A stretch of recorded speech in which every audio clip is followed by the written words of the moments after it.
Halo semuanya, perkenalkan, nama saya Nur Anissa Widiawati, NIM 858200463.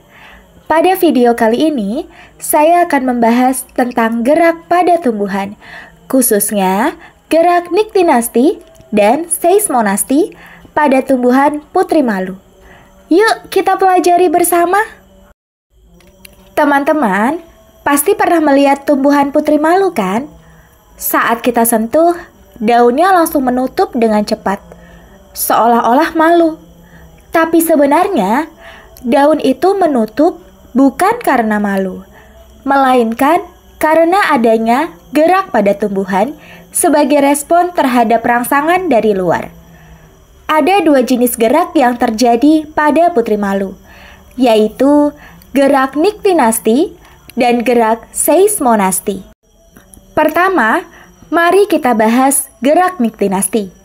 Gerak niktinasti adalah gerakan pada tumbuhan yang terjadi karena perubahan cahaya, misalnya antara siang dan malam. Pada malam hari, daun putri malu akan menutup walaupun tidak disentuh, lalu terbuka lagi saat pagi hari. Sedangkan gerak seismonasti adalah gerakan yang terjadi karena rangsangan sentuhan atau getaran. Ketika kita menyentuh daun putri malu, daunnya langsung menutup. Inilah contoh gerak seismonasti. Gerakan ini terjadi karena perubahan tekanan air pada bagian pangkal daun, sehingga daun bisa menutup dan kemudian terbuka kembali. Sekarang, mari kita lakukan pengamatan sederhana untuk melihat gerak pada putri malu. Alat dan bahan yang dibutuhkan yaitu penggaris, pulpen, kertas yang sudah dibagi dua, dan ada kardus. Lalu, yang pasti kita butuhkan yaitu tanaman putri malu. Sentuhan halus, putri malu menutup secara perlahan.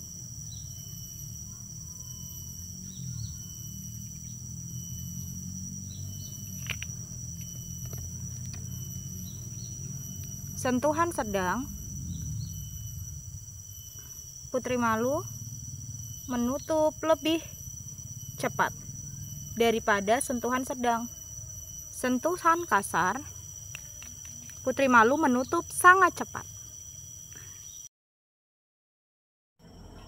praktikum kedua, kita akan melihat perbedaan putri malu A yang tidak ditutup dengan kardus dan juga putri malu B yang ditutup Setelah 15 menit dengan kita kardus. lihat perbedaan di bagian A putri malu dan juga bagian B putri malu. Untuk bagian A, nih, tidak ada perubahan sama sekali.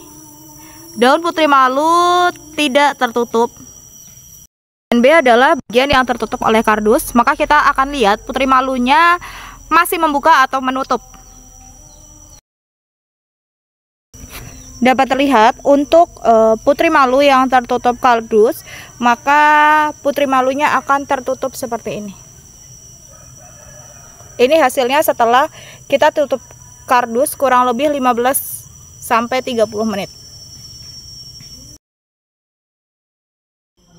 Dari pengamatan tadi, kita bisa menyimpulkan bahwa gerak niktinasti terjadi karena perubahan cahaya. Gerak seismonasti terjadi karena sentuhan atau getaran. Putri malu menunjukkan bahwa tumbuhan juga bisa merespon rangsangan dari lingkungan, walaupun tidak punya otot seperti hewan. Dengan mempelajari hal ini, kita jadi semakin tahu bahwa tumbuhan juga makhluk hidup yang peka terhadap lingkungan sekitarnya. Terima kasih sudah menonton video ini. Jangan lupa like dan share agar teman-teman lain juga bisa belajar tentang gerak pada tumbuhan. Sampai jumpa di video selanjutnya.